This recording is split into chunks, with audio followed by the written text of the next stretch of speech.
Sama-sama kembali kita mau menyembah Tuhan. Kita mau katakan Engkau Tuhan El Shaddai. Engkau yang berkuasa di dalam hidup kami. Bahkan Engkau yang menyediakan segala apa yang kami perlukan. Kami bersyukur Tuhan.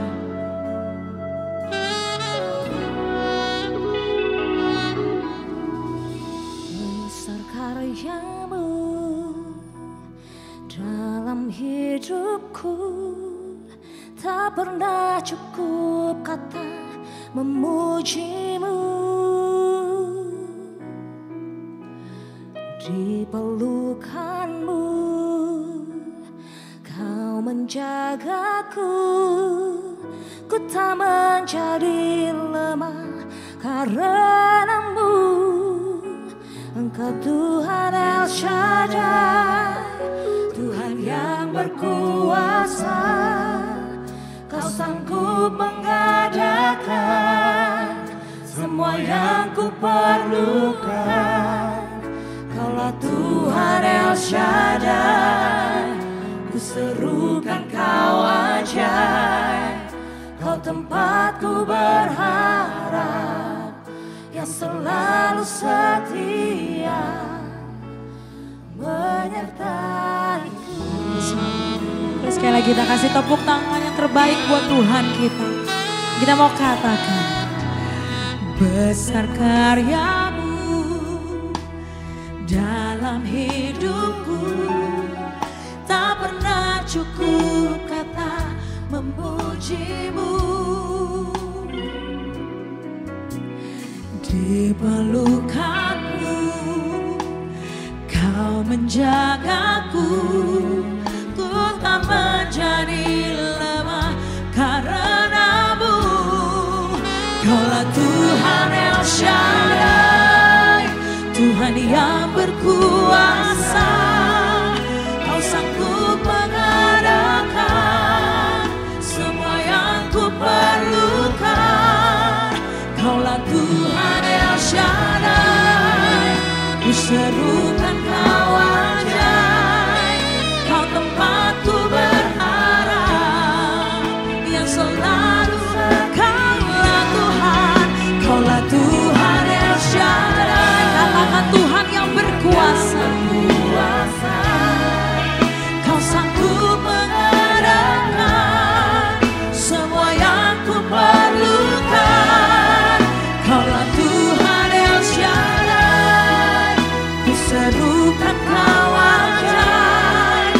Kau tempatku berharap, yang selalu setia menyertaiku.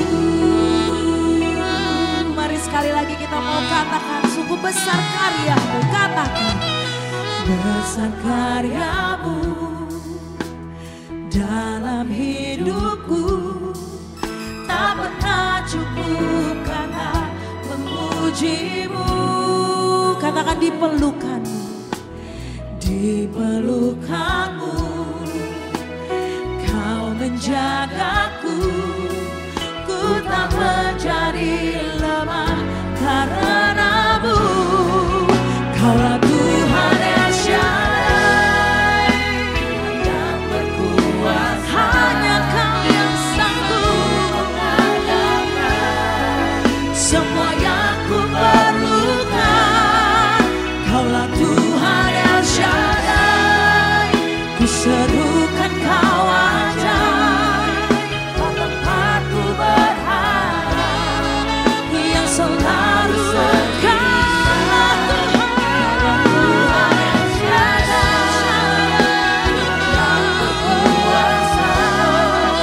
Kau sanggup mengadakan semua yang ku perlukan. Kaulah Tuhan El Shaddai, katakan, ku serukan Engkau yang ajaib. Kau tempatku berharap, yang selalu setia. Mari jemaat Tuhan angkat suara-Mu. Kaulah Tuhan El Shaddai, Tuhan yang berkuasa.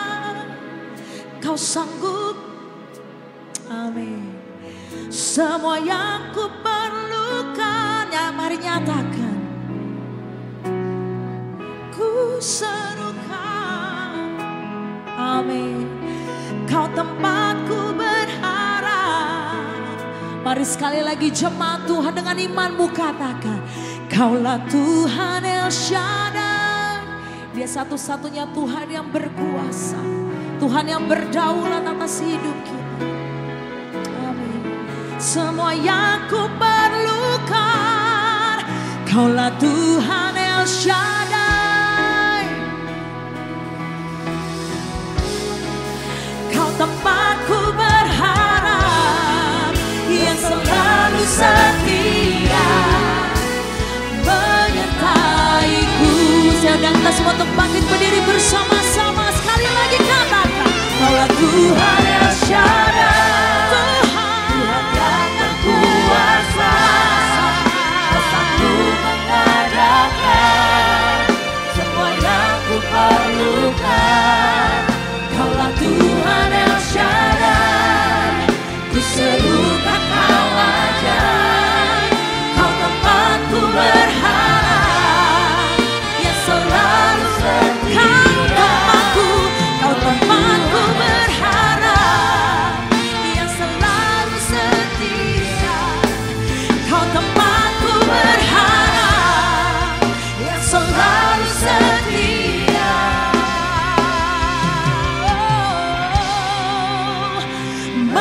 menyertaiku.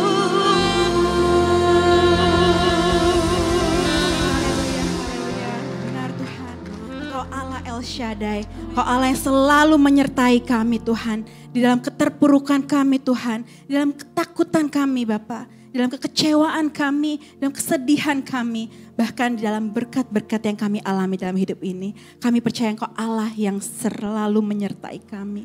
Terima kasih Tuhan, terima kasih. Hari ini kami anak-anakmu di tempat ini mau belajar Tuhan akan kuasa daripada firman itu sendiri. Karena kami percaya pada mulanya adalah firman. Dan firman itu adalah Engkau sendiri ya Tuhan. Yang telah turun ke dunia dan saat ini ada bersama-sama dengan kami. Biar kami ya Bapa menjadi peka di dalam kerohanian kami, dalam kekristenan kami Tuhan. Sehingga kami bukan menjadi bayi-bayi rohani ya Bapa. Berikan kami kedewasaan, berikan kami telinga yang cepat untuk menangkap apa yang menjadi isi hati-Mu, apa yang menjadi firman pada hari ini. Sehingga kami dapat mencerna firman itu dan kami dapat mengerti, mengaplikasikannya juga dalam kehidupan kami sehari-hari.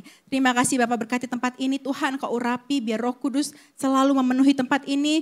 Kami mau berdoa Tuhan biar segala sesuatu yang boleh mengacaukan pikiran umat-Mu di tempat ini, kami mau tolak di dalam nama Tuhan Yesus. Biar segala sesuatu yang boleh keluar dari mulut hamba-Mu Kau urapi, sehingga apapun yang keluar dari mulut hamba-Mu ini merupakan isi hati-Mu. Terima kasih Bapak, terima kasih. Dalam nama Tuhan Yesus kami sama-sama katakan amin. Puji Tuhan. Silahkan duduk. Sebelumnya maaf sekali kita harus melakukan PR kita di Gereja Best ini, yaitu membaca Mega Project. Namanya Mega Project itu berarti besar ya saudara. Besar dalam apa? Dalam aspek kehidupan kita. Amin. Mari kita sama-sama mau ulangi Mega Project hari Selasa. Ikuti kata-kata saya. 2, 3. Mega Project karakter Kristus hari Selasa. Belas kasihan, giat, hormat, kebaikan. Lebih semangat lagi, belas kasihan, giat atau rajin, hormat, kebaikan. Puji Tuhan, luar biasa ini ya. Silahkan duduk.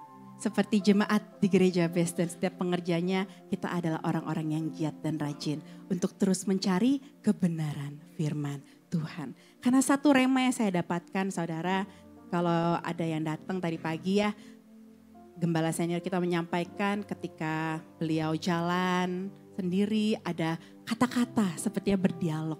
Saya katakan itu adalah firman Tuhan. Saya dapat rema itu adalah firman Tuhan. Firman yang hidup saudara.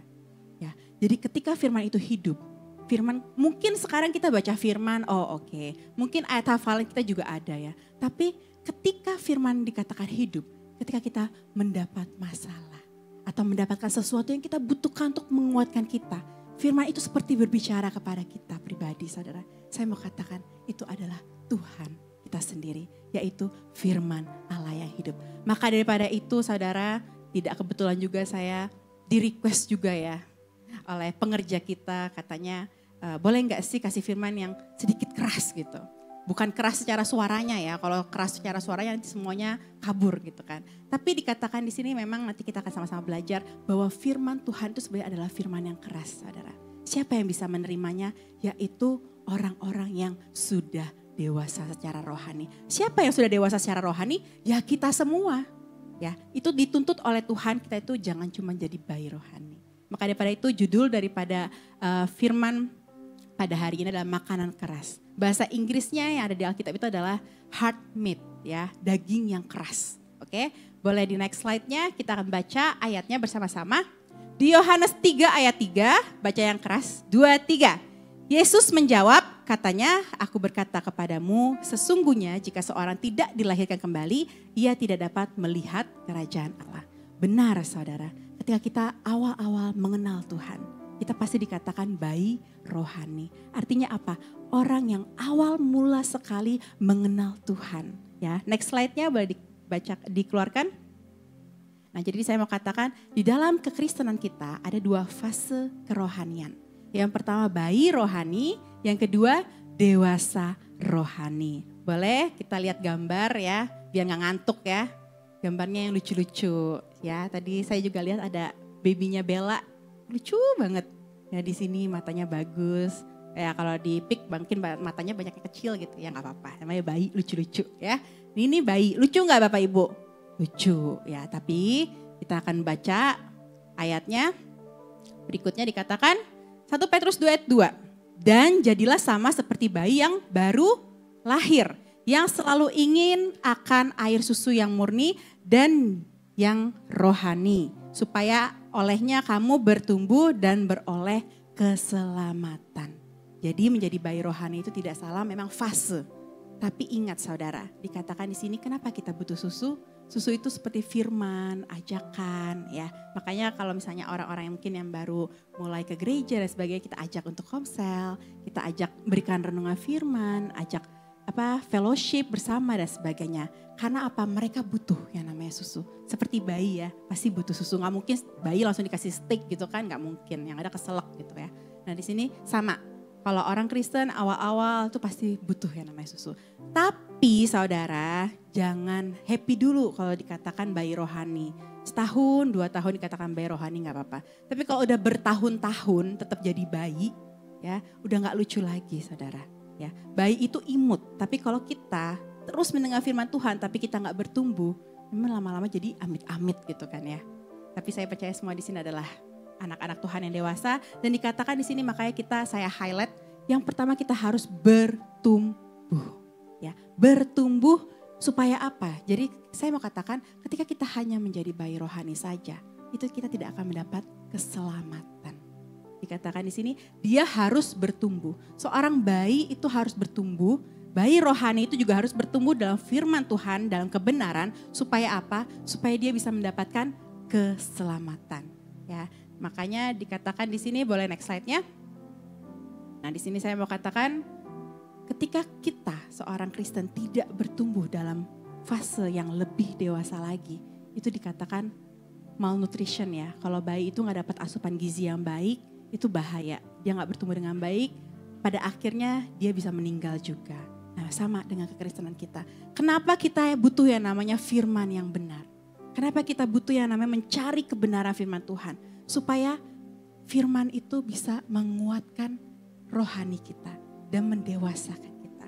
Dikatakan bayi itu saudara, bayi itu kan pasti butuh yang namanya disuapin. Susu aja kadang dipegangin botolnya, bener ya gak ada bayi ajaib kan langsung pegang sendiri gitu dari lahir gak ada. Terus apa? Dia kerjanya apa? Merengek-rengek doang. Kalau minta apa-apa merengek-rengek. Itu sama seperti kita ketika awal-awal. Mungkin kita hanya melihat kebaikan Tuhan saudara. Ketika kita membaca firman kita hanya lihat Tuhan maha pengampun, maha pengasih, besar kasih setianya. Ya memang, tapi ingat lagi jangan sampai di situ aja. Tuhan kita itu Tuhan yang adil saudara. Tuhan akan memberikan sesuatu yang baik bagi orang-orang yang mengasihinya. Kalau kita hanya menjadi bayi rohani, saya katakan kita hanya mengasihi diri kita sendiri. Dan orang-orang yang kita sayangi, that's it. Tapi kalau kita benar-benar menjadi bayi yang sudah bertumbuh, kita berpikir bagaimana kita juga bisa berdampak bagi orang lain. Maka daripada itu mari jangan hanya kita merengek kepada Tuhan. Tuhan aku mau ini, aku mau itu. Kalau gak dikasih malah nangis kayak bayi gitu kan ya. Tapi kita adalah orang-orang yang dewasa secara rohani. Maka daripada itu kita akan fokus bagaimana kita bisa bertumbuh menjadi dewasa rohani. Boleh di next slide? Nah dikatakan di sini, saya undang semua untuk baca bersama-sama kalau nggak ngantuk ya. Karena ini zaman-zaman yang jam-jam lumayan krusial. Oke, dewasa rohani kita akan baca bersama 2, 3. Tentang hal itu,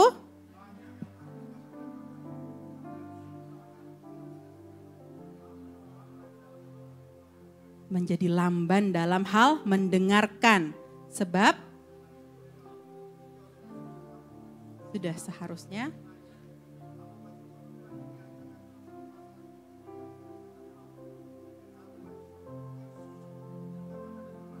sebab barang siapa masih memerlukan susu, ia tidak memahami ajaran tentang kebenaran sebab ia adalah anak kecil. Ya, jadi di sini poin pertama, lamban dalam hal mendengarkan. Jadi jangan sampai ketika kita mau menjadi dewasa rohani kita lamban mendengarkan. Mendengar apa? Mendengar teguran daripada Tuhan melalui firman Tuhan. Ya, lamban dalam apa? Lamban dalam meresponi dosa. Seperti contohnya saudara, kita akan buka sedikit di Kejadian 39 ayat 12. Terhadap dosa pun kita harus cepat untuk merespon. Yaitu lari saudara ya. Bukan ada dosa kita lihat jalannya pelan-pelan. Bahaya. Karena oh iya ya enak juga. Oh iya ya Tuhan kan maha pengampun ya. Kayak gitu berarti kita masih berkompromi. Tapi dikatakan Yusuf itu ketika digoda oleh si tante. Ya si tante tahu lah ya. Tante siapa. Itu dia lari meninggalkan tante itu. Tante Potifar. Ya. Kenapa? Karena dia tidak mau berkompromi dengan yang namanya dosa. Saya yakin dan saya percaya ketika kita dalam kebenaran Tuhan, ketika kita sudah membaca firman Tuhan dan kita tahu mana yang baik dan mana yang tidak, kebenaran itu pasti mengingatkan kita. Dan ketika Tuhan mengingatkan kita itu sesuatu yang salah, responi dengan cepat, saudara. Responi dengan cepat yang namanya dosa. Dikatakan di sini, lalu perempuan itu memegang baju Yusuf sambil berkata, marilah tidur dengan aku. Tetapi Yusuf meninggalkan bajunya di tangan perempuan itu dan lari keluar. Bukan jalan pelan-pelan ya. Kalau jalan pelan-pelan, aduh gak mau tante. Tapi tante banyak duit ya gitu kan. Itu kan bahaya juga. Tapi gak apa-apa deh nanti kan Tuhan juga mengampuni saya. Nah itu ya. Mungkin sesuatu yang lucu. Karena saya juga pas Tuhan ingetin lucu sih. Tapi terkadang kita tuh manusia suka berkompromi dengan dosa itu saudara. Maka daripada itu mari kita belajar untuk menjadi orang-orang dewasa secara rohani. Ketika kita tahu mana yang salah dan mana yang benar, kita harus responi itu. Kebenaran firman Tuhan kita harus responi dengan cepat. Amin. Dan simpan di dalam hati kita. Ketika kita tahu apa yang salah, Tuhan tegur kita mungkin dalam pikiran kita, selalu berpikiran negatif dan sebagainya. Kita responi juga dengan cepat, Tuhan ampuni saya mau berubah. Untuk apa? Untuk saya bisa dipakai Tuhan lebih lagi. Amin. Karena saya percaya Tuhan itu memiliki setiap daripada kita memiliki fungsi dan tujuannya. Ya, karena orang kalau bayi masih kecil dia nggak tahu mau jadi apa. Mungkin waktu TK tahu jadi polisi, jadi dokter. Karena apa? Karena keren ya pakai bajunya gitu. Anak saya waktu itu menjadi apa? Polisi soalnya punya pistol katanya. Buat apa pistolnya? Ya tembakin orang loh. Kan hati-hati juga gitu ya. Jangan sampai salah dalam tujuan. Nah di sini ketika udah besar dia tahu resikonya. Dia tahu kenapa saya memilih profesi ini. Apa plus minusnya dan sebagainya. Itu adalah dewasa secara rohani. Dan ketika kita mulai dewasa secara rohani. Kita harus tahu penempatan kita di mana untuk melayani orang-orang yang ada di sekitar kita juga. Ya, jadi di sini ditinjau dari sudut waktu. Nah makanya di sini diingatkan. Ayo yang udah berapa tahun di gereja, berapa tahun mendengar firman Tuhan. Sudah waktunya kita lebih lagi menjadi orang-orang yang dewasa secara rohani. Jangan udah 10 tahun di gereja, ayo komsel, ayo baca firman, ayo ke gereja gitu. Ya ojo jangan ya kayak gitu. Nah di situ dikatakan barang siapa masih memerlukan susu ia tidak memahami ajaran tentang kebenaran. Saya mau katakan hati-hati saudara. Ketika anak kecil itu gampang ya dibawa ikut kemana, ikut ke sana, ikut. Ya karena apa? Karena mereka emang belum tahu resikonya. Tapi hati-hati ketika kita terus menjadi bayi rohani, kita gampang untuk diombang-ambingkan oleh ajaran-ajaran yang kelihatannya sama-sama Kristen, yang kelihatannya sama-sama di gereja. Tapi poinnya itu bisa menyesatkan kita. Apalagi Tuhan katakan berhati-hatilah di akhir zaman akan ada Mesias palsu. Ajaran-ajaran yang menyesatkan. Dan akhirnya membawa kita kemana? Kepada kehidupan yang membinasakan. Maka daripada itu kita perlu yang namanya apa saudara? Boleh di next slide? Nah, makanan keras. Tetapi makanan keras adalah untuk orang-orang dewasa yang karena mempunyai panca indera yang terlatih. Untuk membedakan mana yang baik dari dan pada yang jahat. Ketika saya baca firman ini saya sedikit belajar untuk memaknai apa ini. Tapi ternyata dikatakan panca indera saudara. Panca indera kita ada berapa Bapak Ibu? Ada 5 ya. Boleh di next slide-nya. Nah ini adalah panca indera yang Tuhan kasih untuk kita. Ya, yang pertama adalah peraba di sini. Lidah, sebenarnya harusnya lidah ya saudara, tapi ketika saya lihat di Google lidah itu semuanya kayak melet gitu. Nanti dikira saya meledek kan enggak, jadi saya pakai ini. Tapi artinya apa? Untuk merasakan, perasa. Indera perasa, terus indera apa lagi untuk melihat, mencium dan mendengar. Nah sama dengan kekristenan kita ternyata saudara.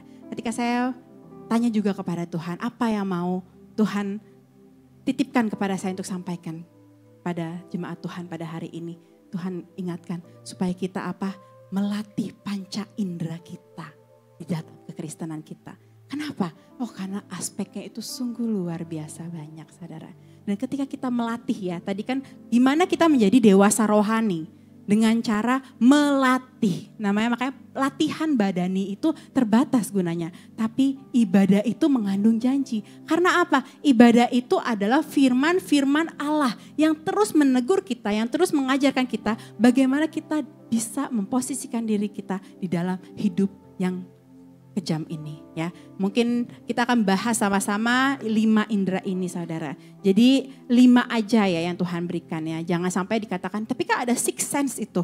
Wah itu bonus karena apa? Karena kita sudah peka ya. Kalau kita udah peka saudara, saya percaya. Kalau saudara perhatikan senior-senior mungkin ada di gereja ini. Orang-orang yang sungguh-sungguh dalam Tuhan. Mereka itu bisa peka saudara. Peka akan apa? Sesuatu yang gak baik dan sebagainya. Nah itu kita pun sebenarnya bisa dengan apa? Melatih panca indera kita. Yang pertama kita akan belajar bagaimana kita melatih panca indera kita dari mata. Ya, bukan lirikan matamu menarik hati gitu ya, bukan. Tapi dikatakan Matius 7 ayat 5, hai orang munafik, keluarkanlah dahulu balok dari matamu, maka engkau akan melihat dengan jelas untuk mengeluarkan selumbar itu dari mata saudaramu. Artinya apa? Belajar untuk tidak melihat segala sesuatu yang negatif yang kita lihat. Jangan menghakimi saudara. Belajar untuk tidak menghakimi. Walaupun mungkin kita melihat sesuatu yang tidak baik. Saya juga diajarkan untuk diam. Belajar diam dan belajar mendoakan. Ya, jangan malah mengompori. Itu yang sedikit. Bukan sedikit ya, itu sangat berbahaya. Nah ini kita belajar. Jangan pernah menghakimi. Karena apa? Firman itu seperti cermin saudara. Ya, cermin. Kalau kata di dongeng itu ada siapa yang nenek lampir atau nenek sihir yang ngaca. Mirror, mirror on the world gitu ya. Who is the most prettiest woman in the world gitu. Jawabannya apa? Ya udah kan cerminnya takut dipukul. Jadi ya udah kamu. Tapi firman Tuhan itu kalau kita tanya Tuhan ini gimana? Kenapa dia gini? Tapi Tuhan pasti jawab, kamunya aja belum benar. Kamunya aja harus banyak diperbaiki. Nah itu saudara, sebelum kita komen, sebelum kita ngejudge orang, belajar untuk memendam itu sendiri. Dan kita bawa ke dalam doa kita kepada Tuhan. Dan kita baca firman saudara. Itu firman sungguh luar biasa saudara. Dan saya mau katakan ketika kita membaca firman Tuhan, dikatakan di firman Tuhan jangan keraskan hatimu. Artinya apa? Ketika kita baca firman, itu bukan buat saya. Itu kayaknya buat iya ini suami saya ini soalnya dia suka marah-marah. Bukan ya, contoh doang. Suami saya sabar sekali. Itu kayaknya buat, itu kayaknya buat itu tuh. Koordinator kita gitu kan. Enggak saudara. Kita itu semua, ketika kita membaca firman, saya yakin dan saya percaya. Firman itu seperti pedang bermata dua. Untuk ke kita dan juga untuk kita sebarkan ke orang-orang yang ada di sekitar kita. Maka daripada itu, mari kita belajar melalui indera yang Tuhan sudah berikan kepada kita. Panca indera itu penglihatan. Jangan kita hanya gampang cepat menilai sesuatu yang buruk. Ya, tapi kita meresponi dengan apa? Dengan doa. Walaupun ada sesuatu yang tidak baik dan sebagainya, kita doakan. Kalau bayi rohani, kalau bayi ya saudara ya, melihat sesuatu itu kayaknya ya semuanya baik aja gitu. Dikasih benda tajam ya dia main-mainin aja gitu kan. Karena dia nggak tahu resikonya. Tapi saya percaya ketika kita melihat sesuatu yang buruk, kita harus meresponi dengan tepat. Yang kedua dikatakan panca indera apa? Perasa ya, perasa. Amsal 18 ayat 21, hidup dan mati dikuasai oleh lidah. Lidah itu fungsinya untuk merasakan. Siapa suka menggemakannya akan memakan buahnya. Nah, makanya hati-hati dengan kata-kata yang kita ucapkan. Katakan ketika kita marah, jangan sampai berbuat dosa. Dan jangan sampai matahari terbenam. Artinya apa? Ketika kita marah, kontrol kata-kata kita. Dikatakan di sini juga lidah. Hati-hati dengan lidah kita. Ya, lebih baik ketika kita mungkin mau gosip orang, kita makan aja lah, gak apa-apa. Ya kita makan, kalau timbangan udah naik ya udah olahraga gitu kan. Jadi gosipin orangnya lupa gitu kan. Nah, itu salah satu ide dari saya ya. Jadi mungkin kalau nanti berat badan saya tiba-tiba gede, itu mungkin karena saya menahan ngomongin orang gitu. Enggak ya saudara, tapi di sini firman Tuhan katakan lidah itu sangat berbahaya. Nah kemarin saya juga mendapat berita bahwa ada tetangga yang saling menyakiti bahkan kehilangan nyawa karena apa? Merasa tersinggung, diomongin, ditanyain terus kapan nikah gitu ya. Ini kejadian nyata ya kalau misalnya Bapak Ibu mau lihat. Nah itu artinya apa? Kenapa orang bisa seperti itu? Karena merasa sakit hati, karena ditanyain. Nah artinya jangan terlalu kepo saudara. Jangan terlalu kepo urusan orang. Ya, mungkin maksud kita tuh basa-basi atau apa, tapi kita belajar untuk lebih tenang. Menanyakan sesuatu yang lebih berbobot ya. Jangan sampai niatnya basa-basi malah bikin orang tersinggung gitu kan. Itu belajar untuk peka. Nah maka daripada itu ketika kita sudah terus melatih kita punya panca indera, saya yakin dan saya percaya kita juga akan lebih peka lagi. Yang berikutnya, nah di sini dari penciuman dikatakan kita itu kalau bayi rohani mencium sesuatu yang menguntungkan untuk kita, ya kan? Karena apa? Seperti saya mencium aroma cuan di sana, itu bukan ya, tapi di kekristenan kita, ketika kita sudah sungguh-sungguh dalam Tuhan dikatakan apa? Di 2 Korintus 2:14, tapi syukur bagi Allah yang dalam Kristus selalu membawa kami di jalan kemenangannya, dengan perantaraan kami ia menyebar keharuman pengenalan akan Dia di mana-mana. Saya mau katakan, di mana ada kita orang Kristen yang sejati, baiklah kita menyebarkan kebaikan Tuhan. Baiklah kita menyampaikan firman Tuhan. Ketika dikatakan kita adalah pendamai saudara. Ketika mungkin dilihat lagi sedang ada tidak baik dan sebagainya, kita belajar untuk menetralkan. Kita belajar untuk apa? Memberikan firman Tuhan, kebaikan Tuhan, dikatakan pengenalan akan Tuhan. Sehingga apa? Sehingga ada harum damai sejahtera. Sehingga harum apa? Sukacita di dalam hidup kita, di dalam kekristenan kita. Karena memang iblis itu gak suka nganggur ya saudara ya. Terkadang kita lagi damai-damai, anteng-anteng, ada aja diisengin gitu ya, dimasukin siapa. Bukan dimasukin, maksudnya kayak digoda siapa gitu. Tapi gak apa-apa, kita tuh lebih kuat saudara, kita lebih lengkap. Makanya dikatakan pelayanan itu bukan one man show, tapi pelayanan itu tim. Untuk apa? Untuk sama-sama mensupport, sama-sama mengingatkan. Dan jangan sampai ada yang namanya sakit hati ketika ditegur. Karena apa? Sakit hati itu bukan untuk orang-orang yang dewasa secara kekristenan. Amin. Puji Tuhan. Nah kita juga belajar untuk apa berikutnya?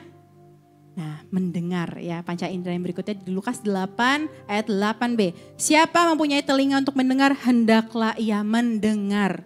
Dengarlah terus firman Tuhan. Dengarlah terus firman Tuhan saudara. Saya mau katakan kata-kata Tuhan Yesus ini hendaklah ia mendengar. Siapa bertelinga hendaklah ia mendengar. Itu juga dikatakan ketika ada di Wahyu.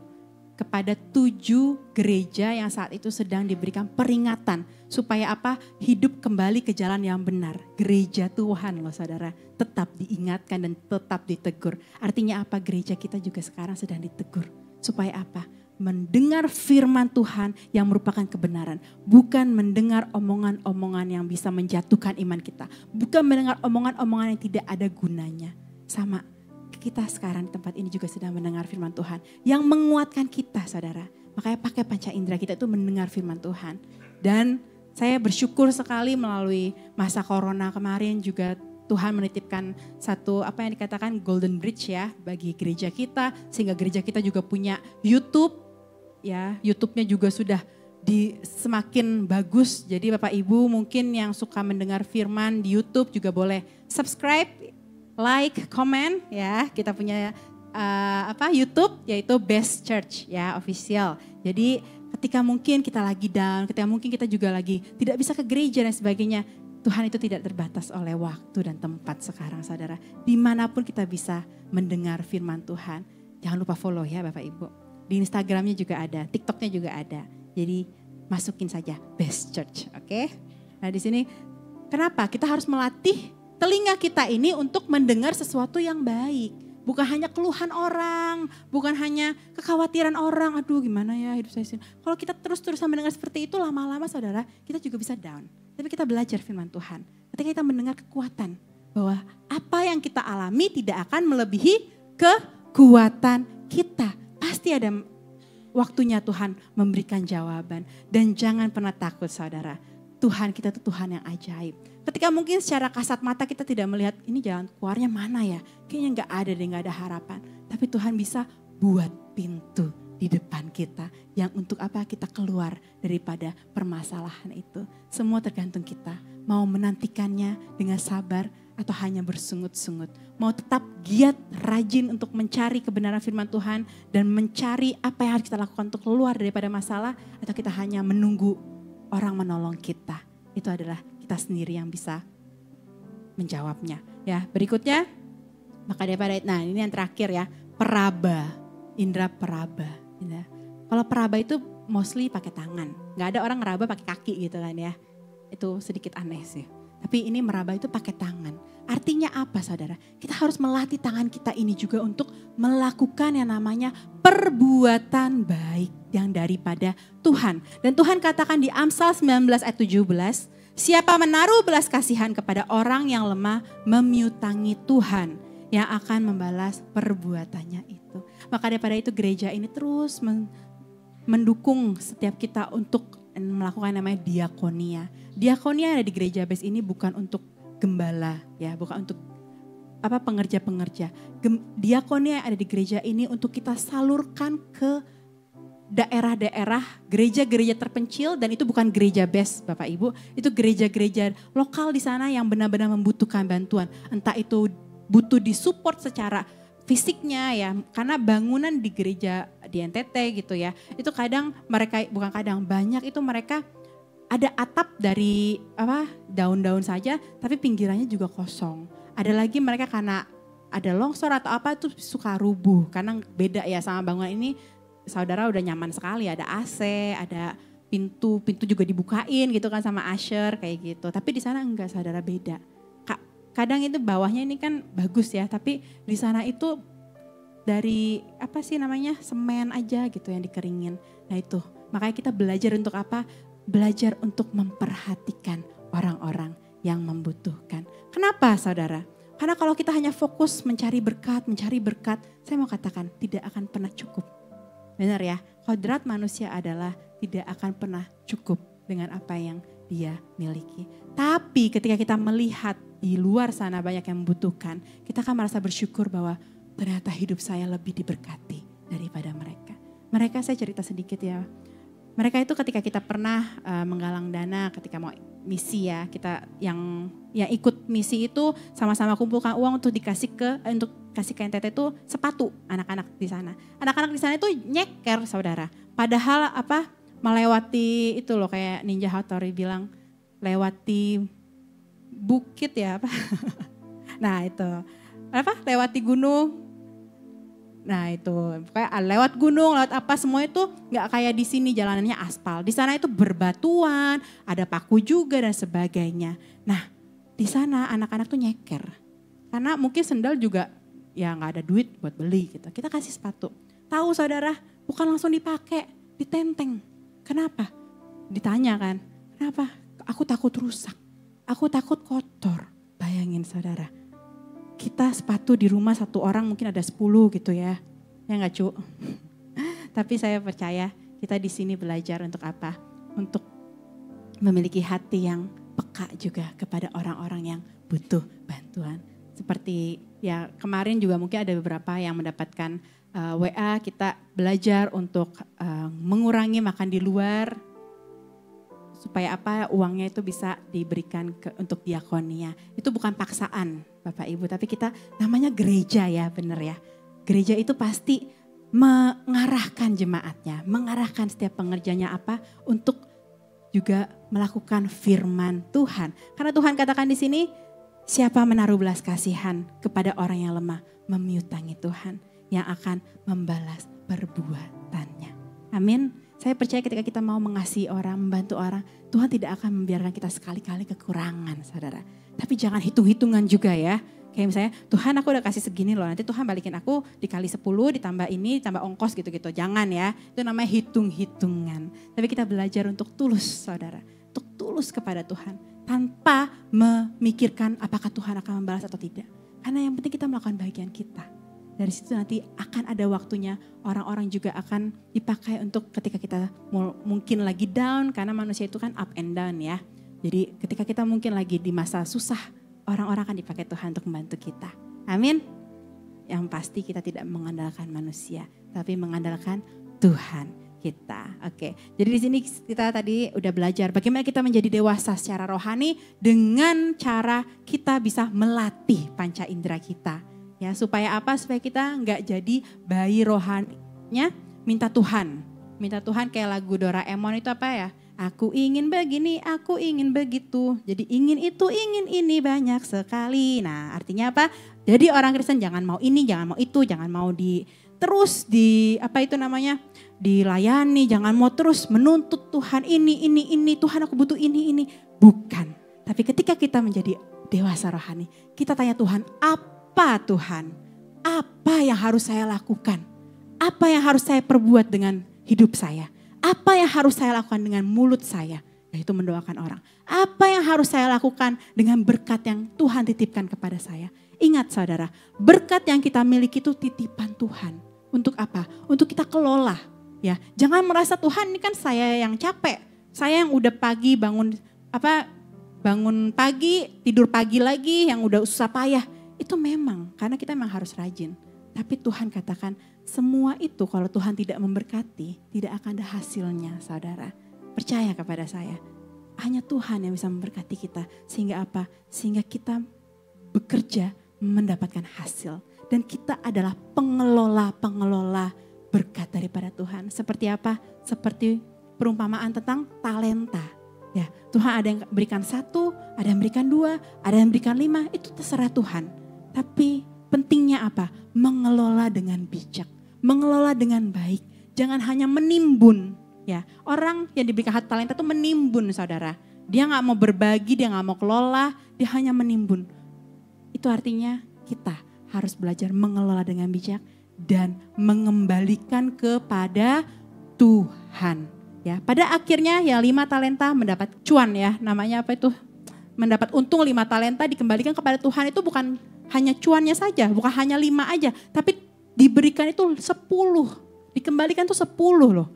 Berarti sebenarnya saya mau katakan, jangan kita juga terkecoh dengan gereja-gereja yang terus menuntut perpuluhan.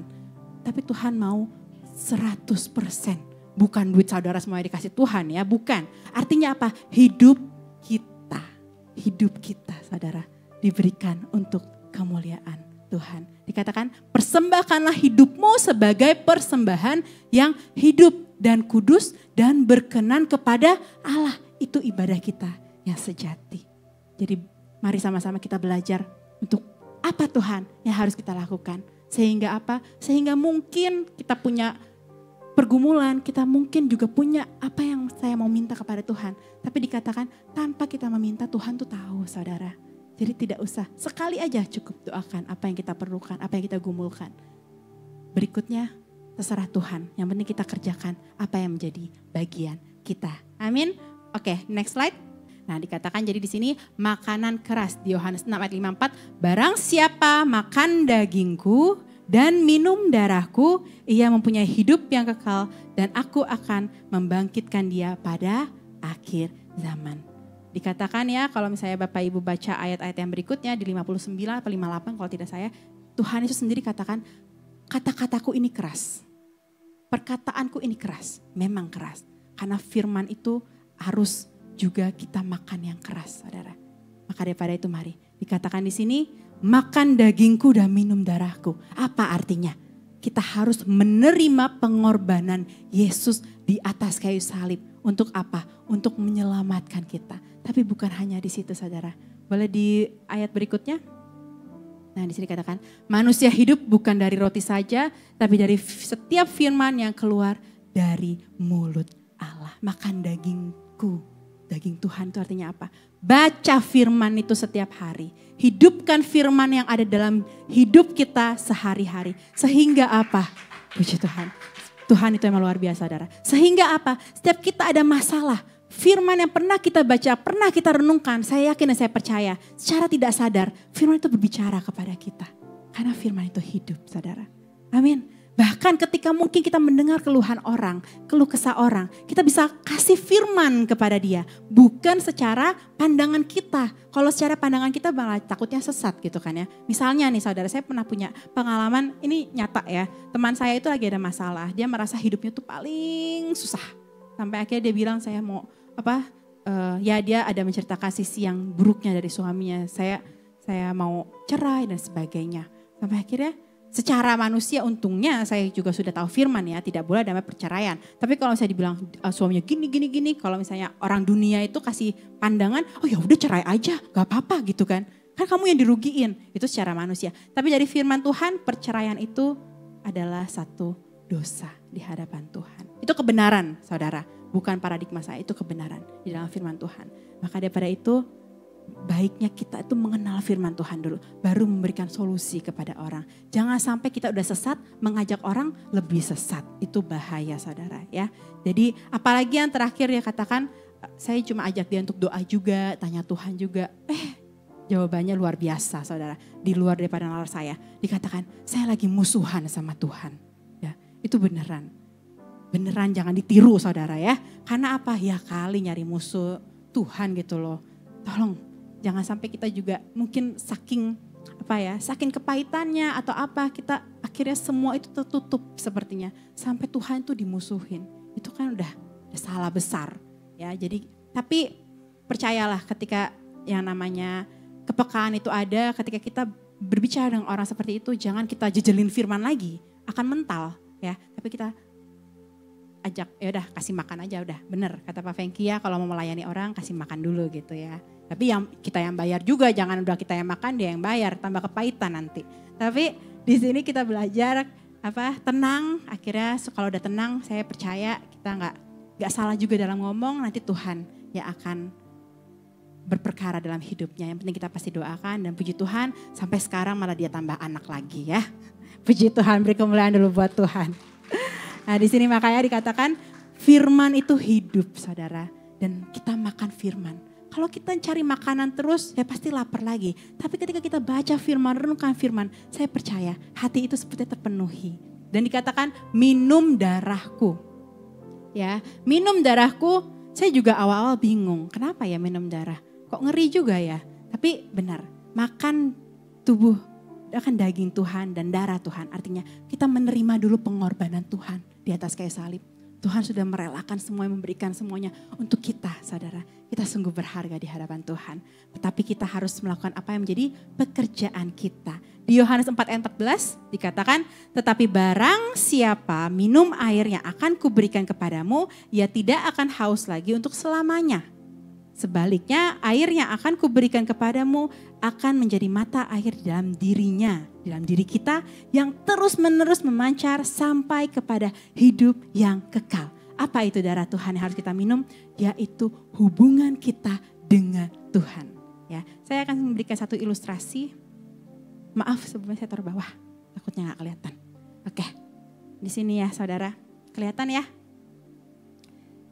Saya mau katakan botol ini adalah hati kita, saudara. Hati yang sudah diisi. Namanya daging itu pasti ada dosa, benar ya? Dosa kita ini bikin hati kita sudah tidak murni lagi. Tapi ingat, firman Tuhan katakan, makan dagingku dan minum darahku. Saudara, kalau kita nggak makan 2 hari itu masih bisa ya. Esther aja puasa 3 hari gitu kan. Masa kita kalah gitu kan. Nah tapi Tuhan bilang minum. Kalau dikatakan minum sebenarnya itu lebih susah ya. Orang itu kalau nggak minum, apalagi tinggal di peak 2 ini yang panasnya luar biasa, seperti mataharinya dekat sekali dengan kita, itu kita bisa dehidrasi. Kalau orang udah dehidrasi itu gampang hilang kesadaran dan akhirnya bisa ya meninggal gitu ya. Tapi Tuhan katakan minum darahku. Artinya apa? Nafas daripada kekristenan adalah doa dan hubungan dengan Tuhan. Maka daripada itu kita baca firman harus. Tapi yang lebih harus kita bangun hubungan, relasi dengan Tuhan. Karena itu merupakan nafas hidup kita, saudara. Nah, sama dengan hari ini hati kita yang sudah dikotori mungkin dengan kekecewaan, dengan sakit hati, dengan apa lagi? Dengan kesedihan, dengan sesuatu yang seperti tidak kita harapkan. Atau kemarahan kita juga, saudara. Dan saya mau katakan yang besar ini adalah firman Tuhan. Ya, saya buka dulu. Ini kenapa kita harus baca firman terus dan terus, saudara. Karena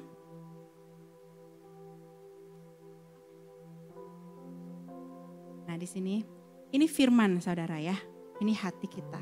Ketika hati kita mungkin banyak kepahitan, banyak kesakitan. Tapi kita belajar untuk baca firman. Masukkan firman dalam hati kita.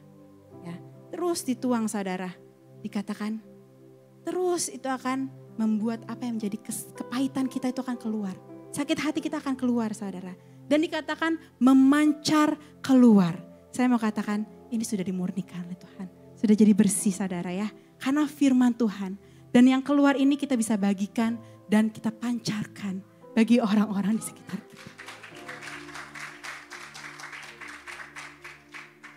Tuhan itu luar biasa, saudara.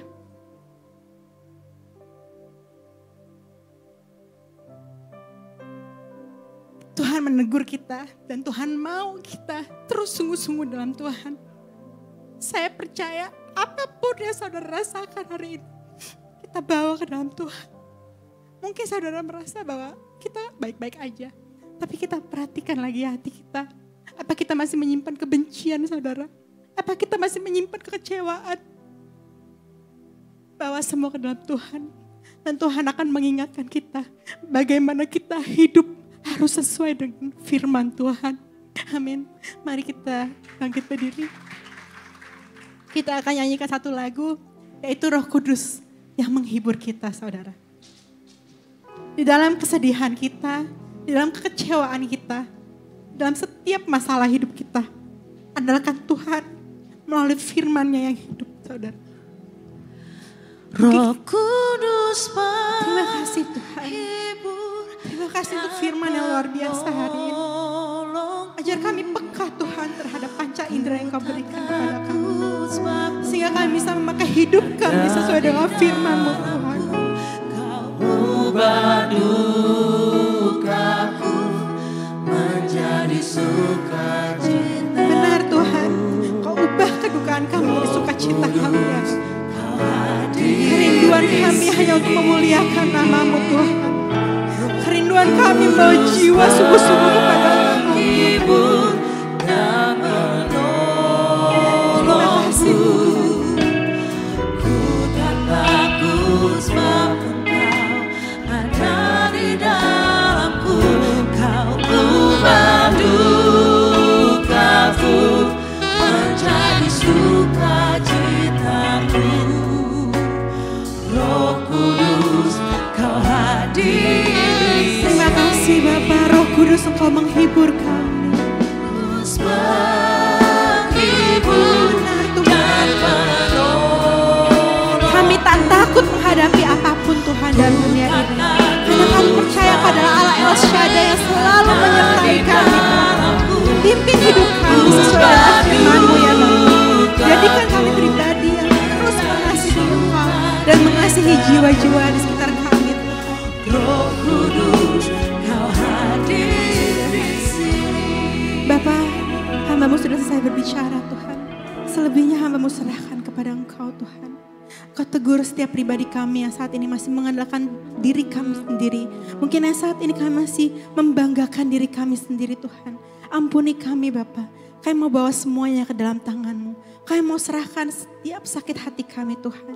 Mungkin setiap pergumulan kami, setiap kebimbangan kami Tuhan ke dalam tangan-Mu. Biar kami tidak ragu lagi untuk mengikuti Engkau Tuhan. Biar kami tetap Tuhan berpegang kepada firman-Mu. Dan ajar kami tidak fokus kepada diri kami sendiri Tuhan. Ajar kami melihat orang-orang yang membutuhkan bantuan-Mu Tuhan. Ajar kami peka Tuhan. Sehingga kami tidak menjadi orang-orang Kristen yang egois ya Bapak. Padahal di luar sana banyak sekali orang yang butuh belas kasihan. Biar kami menjadi jawaban doa dari setiap orang-orang yang membutuhkan ya Bapak. Sehingga mereka boleh kembali kepada Engkau dan memuliakan nama-Mu yang di surga. Terima kasih Tuhan, terima kasih. Berkati setiap anak-anak-Mu di tempat ini Tuhan, jemaat-Mu yang Kau kasihi. Berikan mereka kedewasaan secara rohani ya Bapa. Sehingga mereka tidak hanya merengek-rengek kepada Tuhan, menuntut kepada Tuhan. Namun mereka tahu apa yang mereka harus lakukan. Mereka tahu visi-Mu di dalam hidup mereka ya Bapa. Terima kasih Tuhan, terima kasih berkati tempat ini Tuhan. Kau urapi tempat ini menjadi wadah di mana orang-orang banyak mencari Tuhan dengan sungguh-sungguh. Engkau perkuat setiap pengerja yang ada di dalam ini ya Bapa. Sehingga kami setiap pengerja boleh bersatu hati, tekun dan saling mengasihi sesatu dengan yang lainnya. Jangan ada perpecahan Tuhan dalam tempat ini. Sehingga nama Tuhan boleh dimuliakan. Terima kasih Bapak, terima kasih. Dalam Tuhan Yesus kami berdoa dan mengucap syukur. Bapa dalam surga, terima kasih Tuhan. Kau telah hadir di tengah-tengah kami Bapa. Menghampiri setiap kami tempat ini Tuhan. Di rumah-Mu Bapa. Kau menjamah kami dengan firman-Mu Tuhan. Kami tahu Tuhan Yesus bahwa mengalami satu kedewasaan rohani itu merupakan satu pilihan untuk kami. Pastinya juga tidak selalu mudah Bapa. Ada proses di situ Bapa. Makanya seperti seorang pemuda mengalami masa akil balik, pubertas, pergumulan di situ terjadi Bapa. Tapi kami percaya Tuhan, bahwa kami selalu menempatkan diri kami di dalam gereja-Mu Tuhan. Agar kami terarah Tuhan. Agar kami mempunyai tujuan yang benar Bapak. Sehingga pada masa pertumbuhan itu kami tidak menjadi terkecoh Bapak. Dengan apapun yang ditawarkan oleh dunia ini. Terima kasih untuk firman-Mu. Untuk kami menjadi seorang yang dewasa secara rohani Bapak. Walaupun itu tidak sempurna Tuhan. Memberkati hamba-Mu, Bu Tasya Tuhan Yesus. Pakai dia Bapak, lebih jauh lagi. Sebagai pemberita firman-Mu, menjadi berkat bagi banyak orang Tuhan. Kami juga di sini Tuhan Kau ingin supaya kami lebih Bapak. Berkembang lagi kehidupan rohani kami Bapak. Supaya kami menjadi dewasa rohani. Mendidik setiap anak-anak kami, istri kami, suami kami, komunitas kami, adik-adik di bawah kami semuanya Bapak. Itu yang Kau inginkan dalam setiap hidup kami Bapak. Jadilah terang dan garam bagi dunia ini. Terpujilah Engkau Tuhan Yesus, kami telah selesai Bapak. Kebaktian yang kedua pada siang hari ini. Mari kita berdoa syafaat.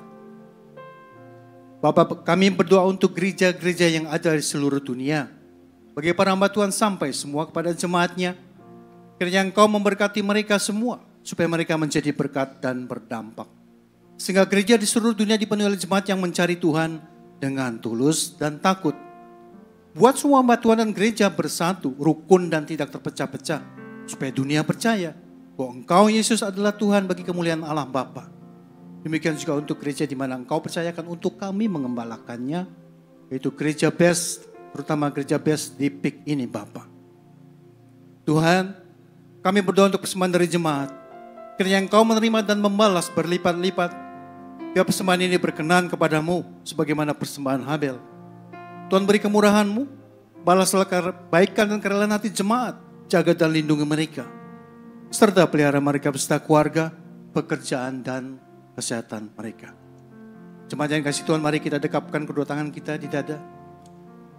Tuhan selalu mengatakan bahwa mintalah apa saja yang kau kehendaki di dalam namaku. Artinya adalah sangat mudah untuk Tuhan memberkati kita. Tapi syaratnya adalah sesuai dengan keinginan Tuhan. Firman Tuhan mengatakan bahwa jagalah hatimu dengan segala kewaspadaan, karena dari situlah terpancar kehidupan. Jemaat yang dikasihi Tuhan, jadilah berkat.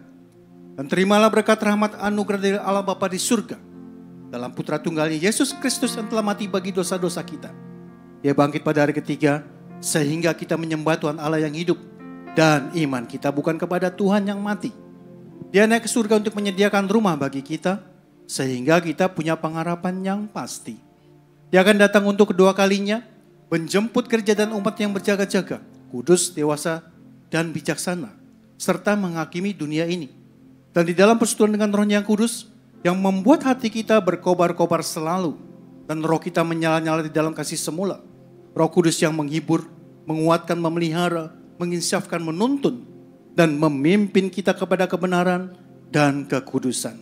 Serta menjadi saksi Kristus mulai saat ini sampai selama-lamanya. Mari kita akhiri dengan doa yang diajarkan Tuhan Yesus, doa Bapa kami bersama-sama. Bapa kami yang ada di surga, dikuduskanlah namamu, datanglah kerajaanmu, jadilah kehendak-Mu di bumi seperti di surga. Berikanlah kami pada hari ini makanan kami yang secukupnya. Dan ampunilah kami akan kesalahan kami, seperti kami juga mengampuni orang yang bersalah pada kami. Dan janganlah membawa kami ke dalam pencobaan, tetapi lepaskanlah kami daripada yang jahat.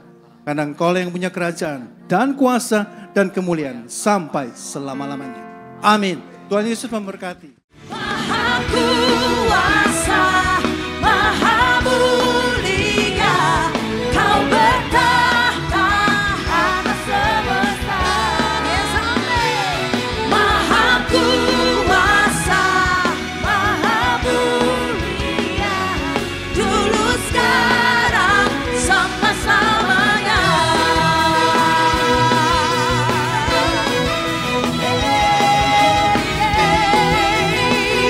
Yuk sama-sama katakan dekat kasih-Mu, katakan dekat kasih-Mu, katakan setia, setia